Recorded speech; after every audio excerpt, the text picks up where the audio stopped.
Hello guys! Good morning! This is Mami Sarah. Welcome to my mini vlog! So for today's episode, ako'y papasok na sa aking trabaho. As you can see, umaga pa lang pero sobrang init na. Kaya wag po natin kalimutan uminom palagi ng tubig or magdala lagi ng tubig. So ako po ay naabutan ng traffic sa bayan ng Labo. Kaya po yung van, umikot siya. Malayo yung inikutan. Kaya po ako ay naglalakad ngayon dahil may parade. It's a DLC competition.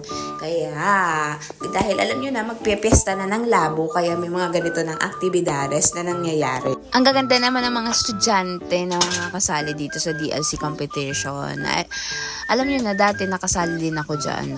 Nung mga teens pa lang ako.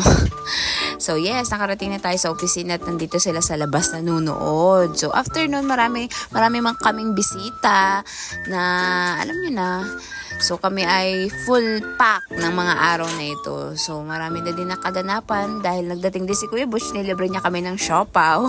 Kami ay nag-snack. So ako ay bago umuwi, kailangan natin magbili ng pasalubong. So bumili na tayo dito kay Mama Janet ng pasalubong natin sa mga bata dahil pag nagpasok ako na walang pasalubong, hahanapan na naman nila ako.